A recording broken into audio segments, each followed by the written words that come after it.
Bueno, hola chicos, vamos a comenzar con la clase de la sesión número 7.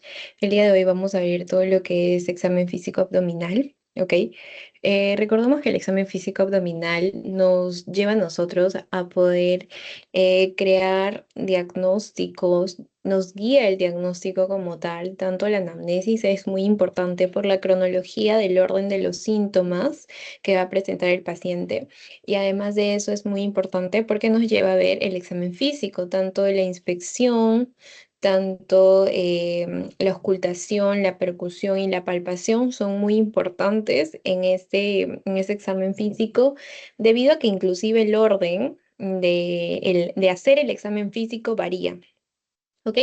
Entonces, bueno, vamos a comenzar con el examen físico abdominal. Dentro de las generalidades que va a tener este paciente, es que el examen físico abdominal se va a hacer de manera echada, o sea, en decúbito supino, en posición supina, o también llamado como decúbito dorsal en la camilla, mirando hacia arriba. Entonces, la cabeza sobre una almohada para la comodidad del paciente, o muchas veces puedes decir al paciente que retire la almohada y que esté todo lineal, ¿no? Las piernas extendidas, al igual que las manos, al costado del paciente, al costado del cuerpo, y vamos a tener 9 cuadrantes, ¿ok? Tenemos para dividir topográficamente a nuestro abdomen dos maneras, el de 9 cuadrantes y el de 4 cuadrantes. El más fácil, por así decirlo, es el de 4 cuadrantes. Tenemos que dividimos de la línea media y entre las crestas como tal, ¿ok? Entonces, en 4 cuadrantes, dos líneas que pasen por el ombligo. Entonces, una línea vertical y una línea horizontal que pase sobre el ombligo. Tenemos cuadrantes divididos como el cuadrante superior, que puede ser cuadrante superior derecho y cuadrante superior izquierdo, ¿ok? Mira, cuadrante superior derecho y cuadrante superior izquierdo. Luego, en la parte inferior tenemos el cuadrante inferior derecho y el cuadrante inferior izquierdo. Ahí, esos son los 4 cuadrantes. Luego tenemos los 9 cuadrantes. Estos 9 cuadrantes van a estar con 4 líneas trazadas. Tenemos la línea media clavicular, la línea media clavicular. Entonces, en la línea media clavicular baja una línea, igual de la otra línea media clavicular, y después del reborde subcostal, y el otro punto es la cresta ilíaca, ¿ok? Entonces, la línea superior horizontal es debajo del reborde costal, que acá sería, y la línea inferior es encima de la cresta ilíaca. También tenemos dos líneas verticales, y estas dos líneas verticales coinciden ¿con qué? Con la clavícula, la línea media clavicular. ¿Ok? Teniendo así el hipocondrio derecho, el epigastrio, el hipocondrio izquierdo, el flanco derecho, el mesogastrio, el flanco izquierdo, la fosa ilíaca derecha, el hipogastrio y la fosa ilíaca izquierda. Ahora, cada uno de ellos va a tener o va a ser conformado por algún tipo de órgano. Por ejemplo, el hipocondrio derecho tenemos aquí al hígado. El epigastrio tenemos al estómago. El hipocondrio izquierdo tenemos al vaso. En el flanco derecho tenemos al colon ascendente. En el mesogastrio al colon transverso. En el flanco izquierdo al colon descendente. Y bueno, luego en la fosa ilíaca tenemos al colon sigmoides y finalmente al ano. En la fosa ilíaca derecha tenemos al ciego, al apéndice y al ovario derecho. En el caso de mujeres tenemos a los ovarios, ovario derecho en la fosa ilíaca derecha y en la fosa ilíaca izquierda, ovario izquierdo. ¿Ok?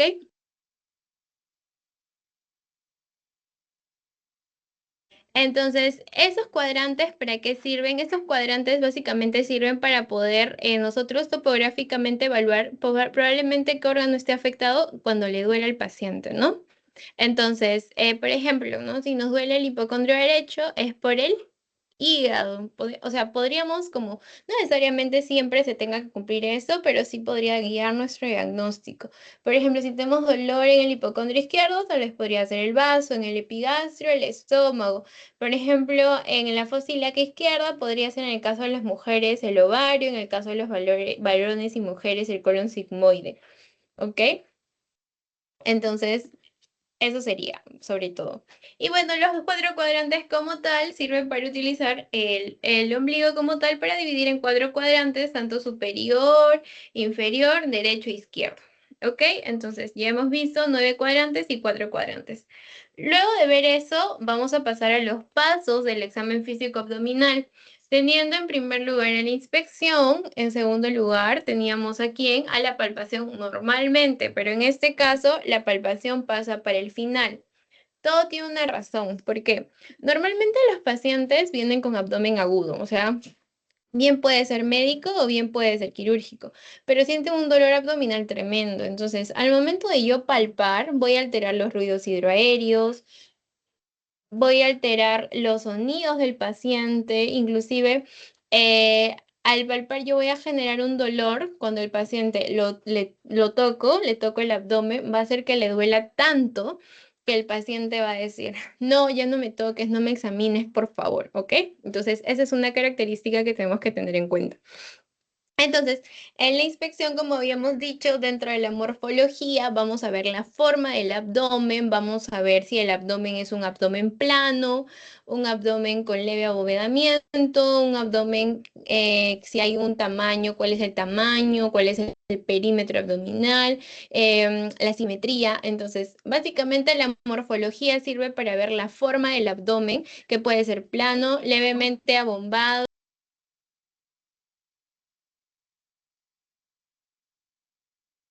Luego de la inspección tenemos la superficie, entonces no solo sirve para ver la forma del abdomen, la inspección, sino también para ver, por ejemplo, la piel, si hay atrofias musculares, em, cómo es el ombligo, tal vez el ombligo está protuido, etcétera.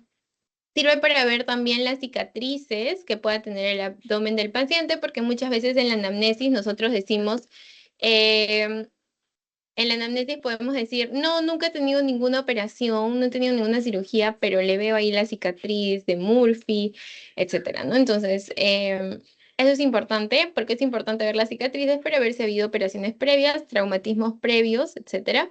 Estrías para ver si el paciente ha tenido algún componente de obesidad anteriormente y circulaciones colaterales para ver si es que el paciente probablemente sea hepatópata y tenga una hipertensión portal, ¿no? Entonces, eso es importante ver en inspección. También es importante ver los movimientos, las respiraciones, hay que ver la circulación a nivel nervioso, digestivo y fetal. Ok, pues sobre todo, en conclusión, inspección, ¿qué cosa? Ver la forma del abdomen y ver si hay cicatrices, estrías, ombligo, sistema piloso, etc. Ahora, aquí están las formas patológicas del abdomen, ¿ok? Dentro de las formas patológicas del abdomen, pues tenemos el globoso. El globoso generalmente se asocia a un aumento de la presión intraabdominal. Puede haber o pueden formarse hernias umbilicales, como aquí es una hernia umbilical. Entonces, estas formas patológicas se asocian a embarazo.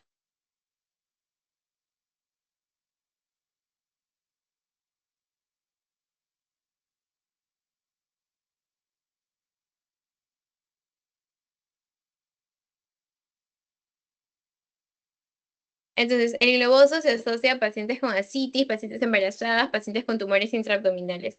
Luego tenemos otro abdomen que es el abdomen batracio. El abdomen batracio se conforma o se llama así porque acá nosotros tenemos unos músculos, pero estos músculos han perdido el tono muscular. Entonces, el tono anterolateral del vientre ha sido perdido y por eso se llama un abdomen batracio. Se asocia a ancianos, se asocia a obesos, se asocia a embarazo a término, generalmente a las multíparas. ¿Ok? Entonces, ancianos, obesos, embarazo a término y multíparas. Ese es el batracio. Luego tenemos el abdomen batea. El abdomen batea es cuando el ombligo o la cicatriz umbilical se encuentra retraída, o sea, hacia adentro. Entonces también se observa cuando se pierde el tejido celular subcutáneo, se pierde el músculo, se acentúan estos pliegues que observan en esta parte inferior, se acentúan también la piel seca, los pliegues cutáneos y sobre todo se asocia a pacientes que son desnutridos, pacientes con neoplasias avanzadas, pacientes con infecciones crónicas, etcétera. Esos son los abdomen batea. Entonces, globoso es un paciente que tiene un aumento de la presión intraabdominal y por eso su abdomen se ha protuido. El batracio es cuando los músculos anterolaterales han perdido su tono muscular. Y finalmente el batea es cuando el ombligo ha estado retraído y además de eso se asocia a piel seca, a piel lisa y con pliegues cutáneos. ¿Ok? Entonces ya hemos visto globoso, batracio y batea. Luego de esto tenemos dos tipos de signos que en la inspección son muy llamativos, por así decirlo. Tenemos el signo de Cullen, que son estas equimosis que se ven a nivel periumbilical, o sea, alrededor del ombligo. Esta de acá no la veas todavía. Primero la que está alrededor del ombligo. La equimosis periumbilical se asocia con una pancreatitis necrohemorrágica. ¿Qué significa? Que si yo veo a un paciente con morados alrededor del ombligo, se da por una lesión capilar de complejo trombótico, pero lo especial es que esto es signo de pancreatitis necrohemorrágica. ¿Ok? Pero, por ejemplo, más adelante me hablan de otro signo similar, que ya no va a ser la equimosis periumbilical, sino va a ser la equimosis en los flancos. Aquí tenemos el signo de Gray-Turner, ¿ok? El signo de Gray-Turner o Hamster, que significa que el paciente presenta equimosis en los flancos, ¿ok? Equimosis en flancos. Generalmente puede ser en ambos flancos o en el flanco izquierdo, ¿ok? Y también es signo de pancreatitis, pero no cualquier pancreatitis, sino la...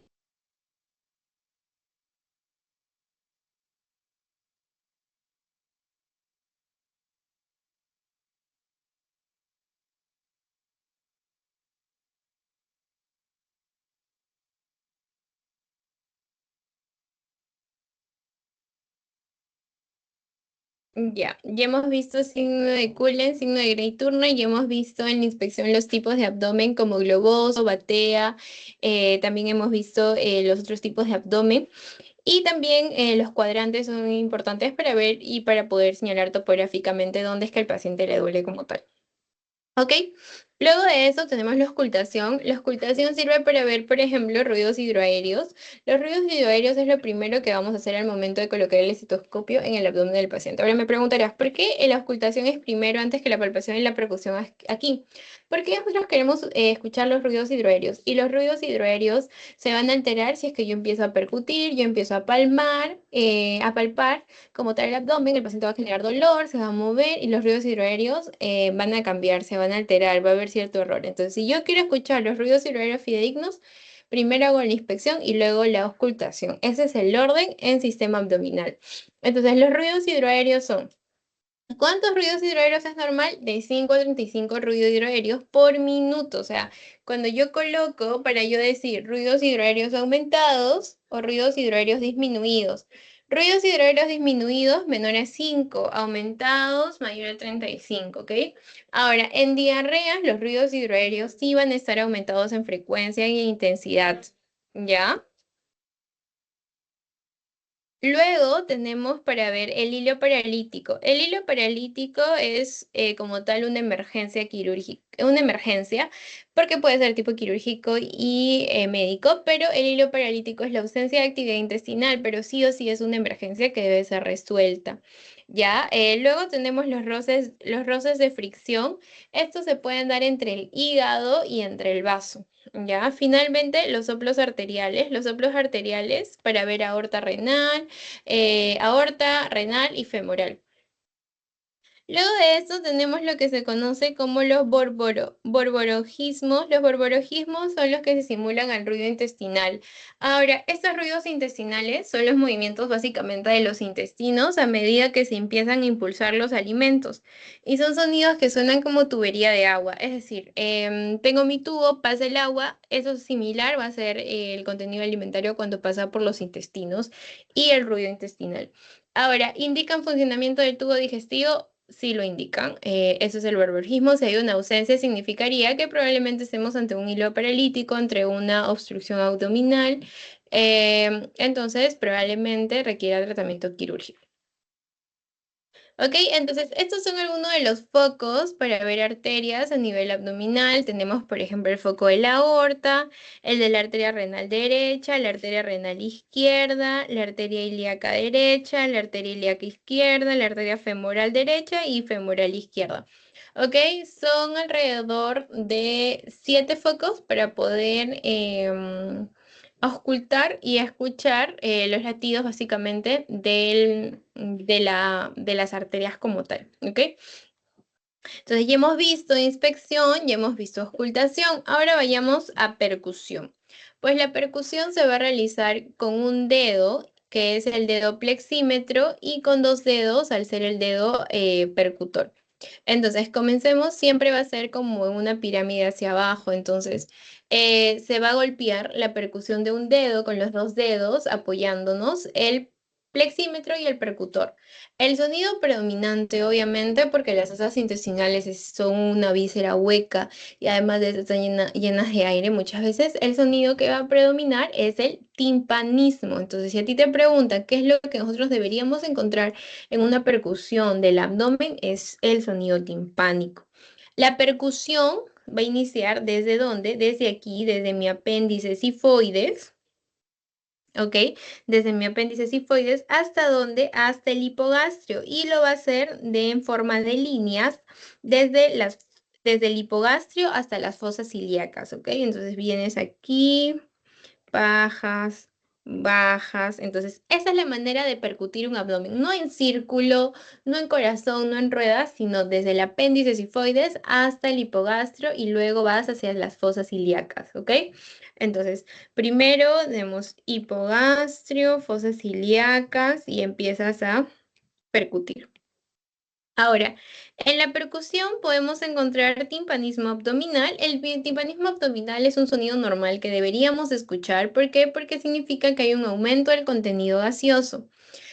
Mientras que el timpanismo del espacio semilunar de Traube es una porción torácica del hipocondrio izquierdo, delimitado por la parte derecha del hígado, por la parte izquierda del vaso y por la parte de arriba del corazón. Entonces, si este espacio está afectado y no se escucha lo que se debería, podríamos estar hablando de un derrame pleural, podríamos estar hablando de una hepatomegalia, etc. Luego tenemos la matidez desplazable, que es algo que se va a encontrar y es muy común en ascitis, ¿ok? Entonces, en la ascitis vamos a encontrar una matidez desplazable que básicamente nosotros al momento de percutir va a haber zonas con líquidos, o sea, matidez, y la parte de arriba timpánico, ¿no? Ya, esa es la matidez desplazante. Luego tenemos la matidez fija, que la matidez fija pues es un tumor como tal, alguna vejiga, alguna visceromegalia, el órgano está ahí o la masa extraña está ahí y no se va a mover, así me eche de lado, me voltee, me pare de cabeza, no se va a mover, a comparación de la matidez desplazante que es líquido y se mueve por toda la cavidad abdominal. ¿Ok? Entonces, esa es la diferencia entre la percusión. Entonces, tenemos aquí el famoso timpanismo del espacio de Traube. Lo normal es que este espacio delimitado por el hígado, delimitado por el vaso y delimitado por el pulmón y el corazón como tal, entonces este límite lo normal es que sea timpánico. Pero, ¿qué pasa si este triángulo de Traube o este espacio de Traube, que es similar a un triángulo, empieza a sonar matide, o sea, matidez? Esto se debe a que bien puede ser una alteración del vaso, que haya habido una esplenomegalia y haya invadido ese espacio y empieza a sonar como matidez, o que hay un derrame pleural izquierdo, o que el hígado como tal haya crecido, o sea, un agrandamiento del lóbulo izquierdo, o que hayan tumores voluminosos en el estómago. Entonces, que hayan crecido estos órganos como tal, va a hacer que este espacio se reduzca y primen la percusión de los otros órganos. ¿Ok? Ese es el timpanismo del espacio de Traube. Luego tenemos el famoso signo de Hobert. El signo de Hobert es la percusión del hemiabdomen como tal. Dentro de ellos tenemos que lo normal del hipocondrio derecho es presentar matidez, o sea, recuerda que dividíamos en 9 cuadrantes ya. Esta parte de acá debe ser mate. ¿Por qué? ¿Por qué debe haber matidez? Porque ahí aquí encontramos al hígado. Entonces yo me percuto aquí mi hipocondrio derecho y debe sentir matidez. Pero si me percuto más abajo no suena matidez. Entonces lo normal es que suena matidez. Pero ¿qué sería lo normal? Que en ese hipocondrio derecho que suene timpanismo. Entonces eso sería lo anormal. ¿Ya? Luego tenemos por qué esa parte de mi abdomen, esa parte de mi hipocondrio derecho podría sonar a timpanismo y no a matidez, si es lo que le pertenece, ¿no? Es porque lo probable es que sea una causa de una perforación de una víscera hueca. ¿Ok? Por ejemplo, un neumoperitoneo, una perforación del apéndice. ¿Ya? Entonces, causas de perforación de una víscera hueca, neumoperitoneo y perforación del apéndice. Signo de Hover.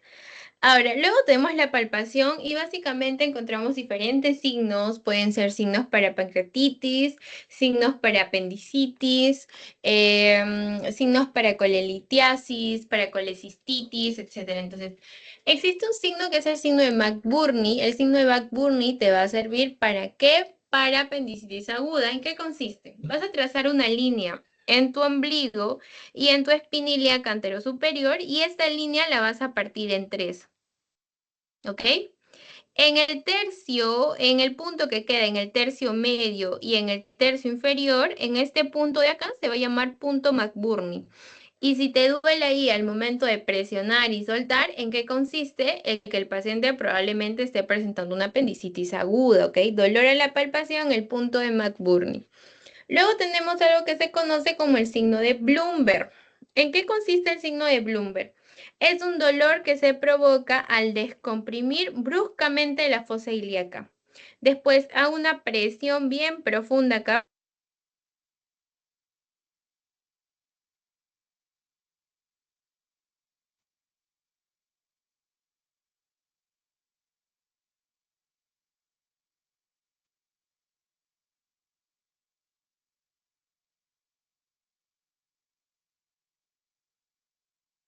Ya, porque aquí encontramos al apéndice, ¿ok? Luego tenemos otro signo, este signo ya sirve más para colecistitis aguda. El signo de Murphy se realiza presionando al hipocondrio derecho. Ya no es la fosa ilíaca, solo es una presión en el hipocondrio derecho. Mientras que el paciente inspira, le dice, señor, por favor, tome aire. Presionas y sueltas. Si es que hay dolor intenso, colecistitis aguda. ¿Ok? Entonces divides tu abdomen como ya hemos hecho, sí. Y acá sería el hipocondrio derecho. Aquí presionarías al momento de que el paciente inspira, sueltas. Y si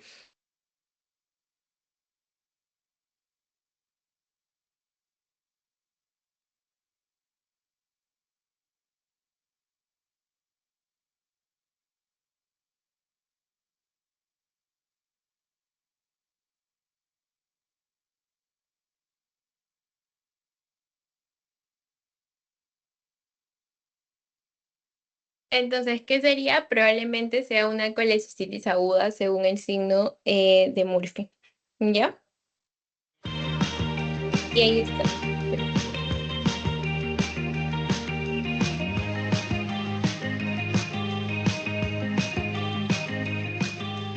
En eso consiste el signo de Murphy, presionar el hipocondrio derecho.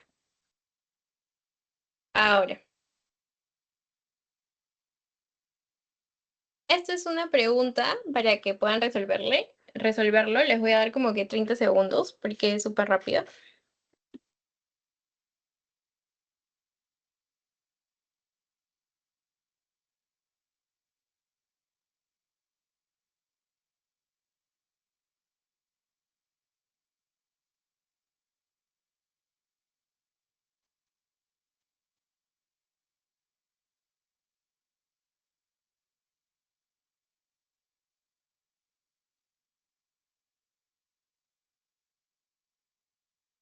Y a ver, entonces si me dice, es órgano en fosa ilíaca derecha en paciente mujer.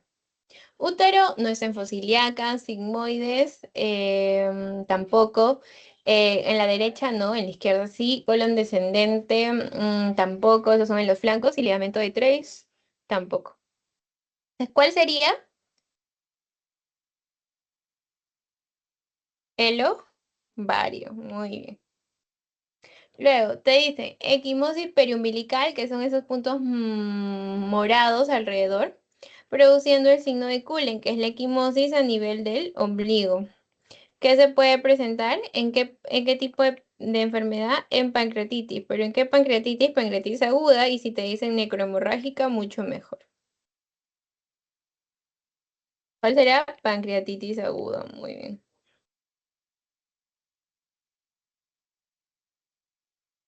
Ok, chicos, entonces eso sería por la parte, un resumen básicamente del examen físico abdominal.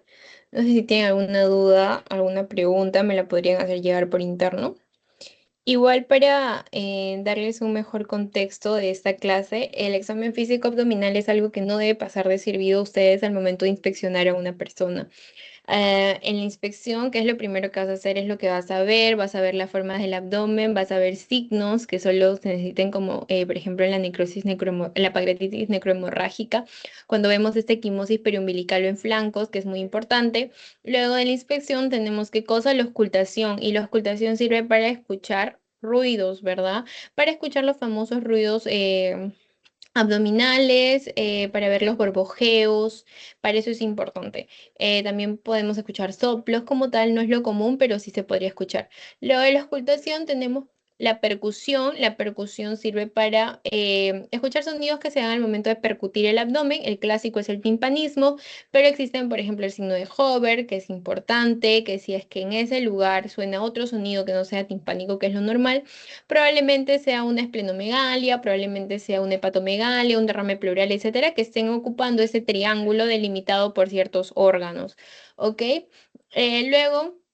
Tenemos la palpación, que ya vendría a ser el paso final, donde vamos a empezar a palpar si es que existe alguna masa, pero siempre comenzando, si bien es cierto, consiste en un triángulo que comienza del apéndice cifoides hasta abajo, que va hacia las fosas, pero también hay que tener en cuenta el dolor del paciente. Si el dolor es en el epigastrio, pues obviamente no vas a comenzar de ahí, vas a comenzar de manera alejada hacia el lugar del dolor. ¿Ok? Lo más alejado posible del dolor, más al dolor donde siente el paciente y ya conforme vas avanzando te vas a ir acercando al dolor para que el paciente no frene de una la palpación del abdomen, o sea, el examen físico del abdomen. ¿Ok? Entonces, todo eso es lo importante.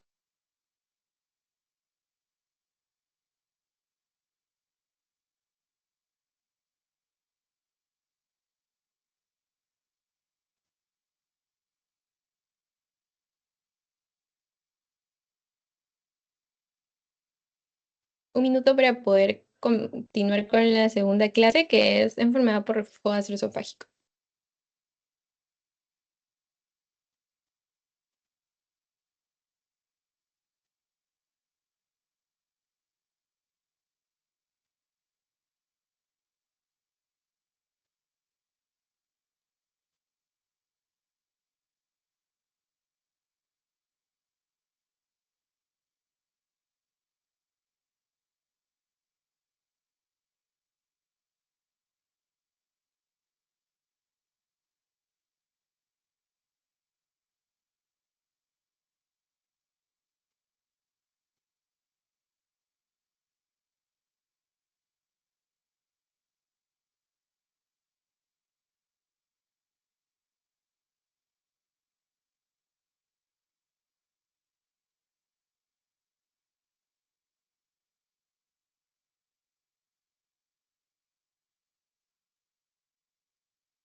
Ya, listo, chicos. Ahora, uy, descartar.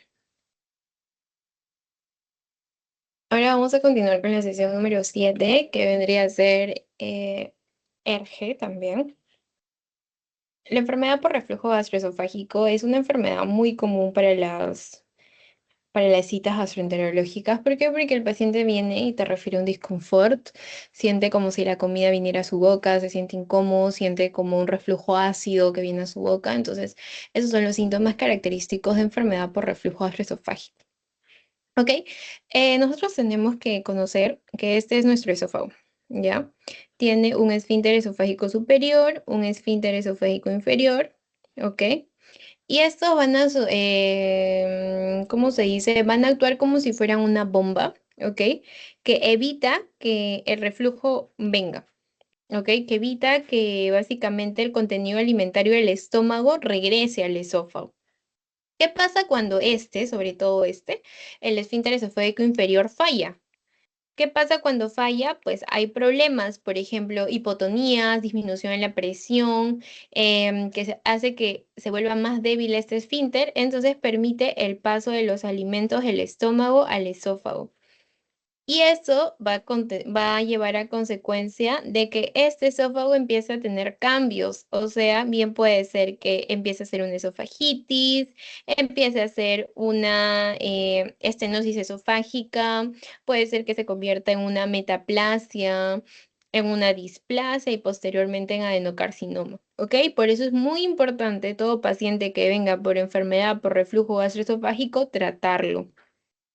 ¿Y cuál es el tratamiento, yo mira? Pues estos pacientes les vas a recomendar cambios en su alimentación, que dejen de comer chocolate, que no duerman inmediatamente después de comer, que se sienten y no estén durmiendo después de comer, se sienten, que coman como mínimo a las 6 de la tarde y ya no coman a las 9, 10 de la noche cuando ya se van a ir a acostar, ¿no?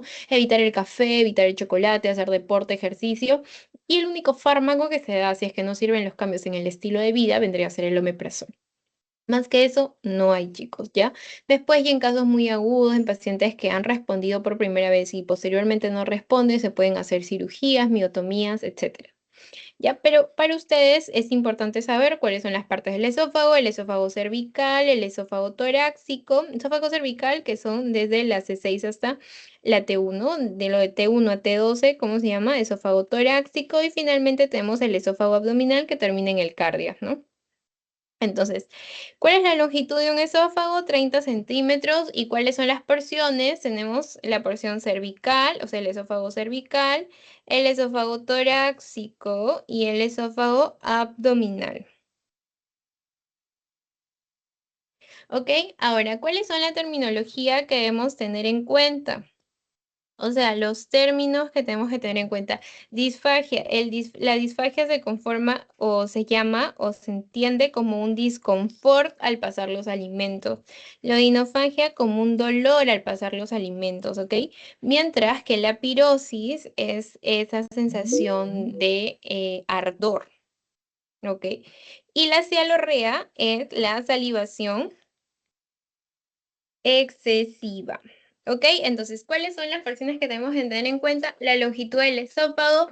Tenemos que el esófago es esófago cervical, esófago torácico, esófago abdominal, cuando mide 30 centímetros, y la terminología como tal es disfagia, que es el disconfort al pasar los alimentos, odinofagia es el dolor al pasar los alimentos, pirosis es el ardor que sientes al pasar los alimentos, y finalmente tenemos la cialorrea, que vendría a ser esa salivación excesiva, ¿ya? Ahora, el reflujo gastroesofágico. ¿Es común o es normal que exista un flujo retrógrado del contenido gástrico al esófago? Sí, sí es común, sí es normal, pero en cierta cantidad y no con tanta frecuencia. Eso ya se convierte en algo anormal. ¿Ok? ¿Cuándo es normal? Cuando se dé durante y después de las comidas, que dure menos de 5 minutos y que sea muy raro por las noches, porque se supone que ya no estás expuesto a comida y que ya todo está en tu estómago, que ya está haciendo su proceso de digestión. Es normal siempre y cuando sea durante y después de la comida, que duren menos de 5 minutos y que sea muy raro en las noches.